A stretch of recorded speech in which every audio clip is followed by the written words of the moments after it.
Saya akan bekerja keras untuk beliau kembali. Insya Allah kalau saya presiden, saya jemput beliau ke sana.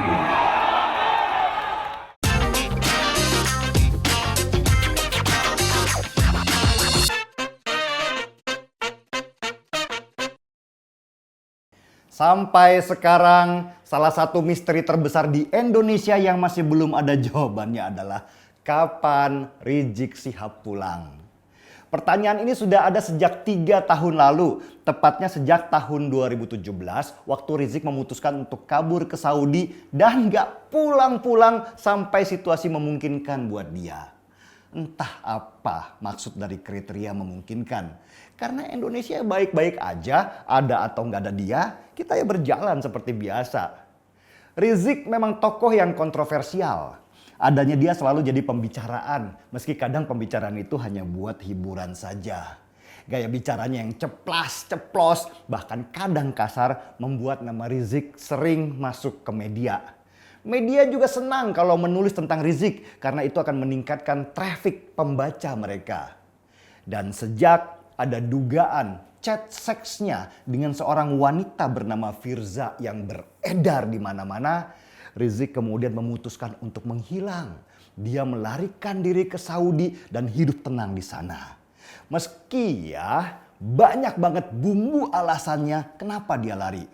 Ada isu yang dibuat kalau Rizik diincar sniper lah. Sampai dia dikriminalisasi segala macam. Aneh-aneh lah pokoknya. Dan lebih aneh lagi, jemaahnya percaya dongeng-dongeng konspirasi seperti itu. Yang mereka tidak percaya hanya satu. Gak mungkin imam besar yang suci itu melakukan perbuatan tabu. Mereka tetap percaya bahwa Rizik bersih 100% tanpa noda yang membandel. Rizik sendiri sudah berkali-kali bilang kalau dia akan pulang. Saya mencatat ada 6 kali isu bahwa Rizik akan pulang ke Indonesia. Yang pertama bulan Juni 2017. Beredar kabar Rizik akan pulang. Tapi gak jadi. Bulan Agustus di tahun yang sama dia bilang akan pulang untuk hadiri ulang tahun FPI. Tapi gak jadi lagi. Desember juga begitu. Berita Rizik akan pulang hadir dalam reuni 212 beredar lagi. Tapi ya jamaahnya diprank lagi. Tahun 2018 bahkan lebih gila. Di grup-grup WhatsApp beredar kabar bahwa Rizik akan pulang dan akan disambut sejuta umat di bandara. Pengikutnya berangkat ke sana untuk menyambut imamnya dengan segala harapan dan keperluan. Mereka datang jauh-jauh dan kepanasan. Petugas bandara pun sibuk mengatur mereka meski jumlahnya ternyata jauh dari 1 juta orang. Tapi ya lagi dan lagi Rizik ngeprank. Dia nggak jadi pulang dan tidak kelihatan di bandara. Akhirnya pendukungnya pun pulang dengan sia-sia. Datang kepanasan, pulang juga kepanasan.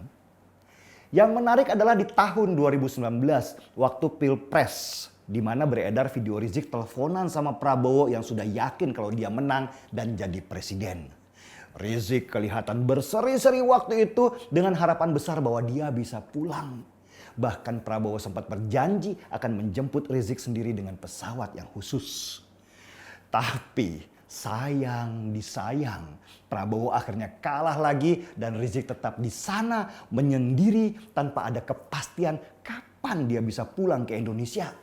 Yang menjemput nggak ada, sedangkan pulang pasti butuh banyak biaya. Dan pertanyaannya, kenapa sosok Rizik dibutuhkan untuk pulang ke Indonesia? Dari beberapa info valid yang saya dengar, sebenarnya kelompok Islam garis keras di Indonesia ini sudah mulai melemah. Mereka terpecah-pecah dan ikatan di antara mereka sudah longgar. Itu terlihat setiap kali mereka reuni di 411 dan 212, masanya semakin lama semakin mengecil. Dari klaim mereka yang pertama 8 juta orang waktu di tahun 2016, sekarang udah tinggal beberapa gelintir saja yang hadir. Nasi bungkus porsinya juga makin kecil. Orang sudah bosan dan sibuk dengan kegiatan sehari-hari. Sulit sekali mengorganisasi massa besar seperti waktu masa sebelum Pilgub 2017 di mana isu agama untuk menjatuhkan Basuki Cahayapurnama diperlukan. Dan di dalam tubuh FPI juga terjadi dualisme, perebutan kepemimpinan. Hilangnya sosok Rizik yang disebut sebagai pemersatu bangsa membuat ikatan emosional di antara mereka jadi sangat longgar. Dan ini bahaya buat mereka sendiri dan politisi yang menggunakan jasa mereka untuk menggalang kekuatan. Harus dilakukan berbagai cara untuk mempertahankan ikatan ini supaya tetap kuat seperti dulu. Maka sosok Rizik kembali dimunculkan dalam bentuk baliho-baliho besar di pinggir jalan supaya orang tetap ingat. Pemberian gelar imam besar umat Islam juga dibangun supaya jamaahnya tetap terpusat. Ini lebih ke masalah pencitraan atau branding yang dibangun secara terus-menerus supaya kepercayaan jamaah tetap terjaga. Tetapi waktu juga yang membuktikan ikatan mereka semakin longgar karena mereka butuh sosok yang hadir dan tampak di depan mata daripada cuma sekedar baliho besar yang gak berpengaruh apa-apa. Mobilisasi kepulangan Rizik terus dijalankan dan dibantu oleh para tokoh-tokoh politik di balik layar. Para tokoh politik ini juga sebenarnya nggak penting-penting amat Rizik pulang atau enggak selama kepentingan mereka terjaga. Dan kebetulan di tahun 2022 ada isu pilkada yang dipaksakan untuk jalan. Sebelumnya pilkada 2022 akan diundur semua ke tahun 2024. Pilkada serentak. Tapi itu berarti ada waktu 2 tahun yang kosong dan diisi oleh pelaksana tugas dari Mendagri. Poin ini yang bagi sebagian politisi tidak menguntungkan. Karena kalau 2 tahun tidak jadi pemberitaan, maka nama-nama yang sekarang dianggap besar bisa menghilang. Kalau kita belajar di tahun 2017 di Pilgub DKI lalu, kekuatan kelompok ormas berbaju agama ini sangat menentukan untuk kemenangan Anies Baswedan.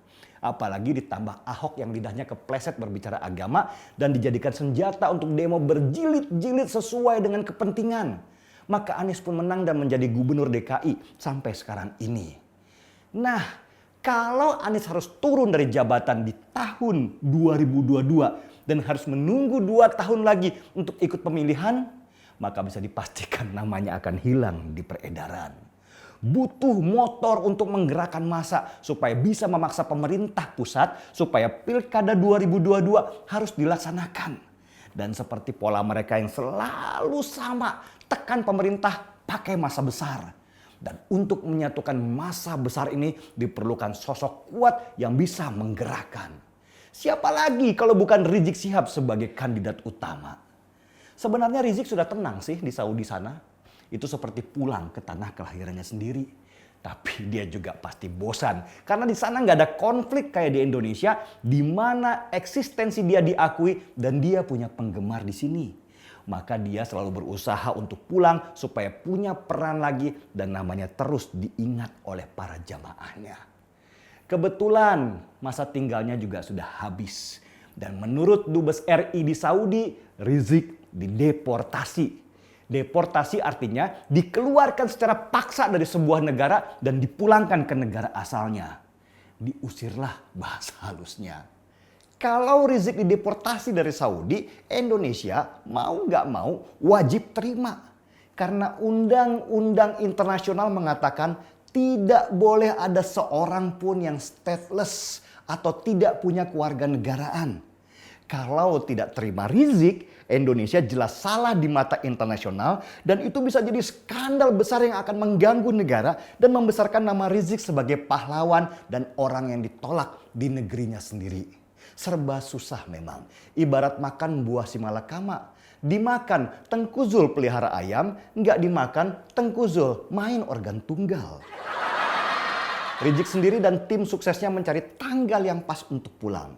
Kebetulan bulan November tanggal 10 adalah Hari Pahlawan. Tim sukses Rizik ingin Rizik pulang dan disambut sebagai pahlawan besar yang berjuang dan selama ini diasingkan. Sebuah kehaluan yang hakiki sebenarnya, tapi masalahnya yang percaya juga begitu banyak sekali. Oke, kita tunggu saja apakah Rizik kali ini benar-benar pulang atau ngeprank lagi seperti yang sudah-sudah. Kasihan pendukungnya, bulak-balik di PHP seperti jomblo yang kesepian dan berasa dapat harapan besar, tetapi zong lagi, zong lagi. Kita tunggu saja sambil seruput kopi. Markibong, mari kita tunggu Rizik dan berdoa dia nggak bohong.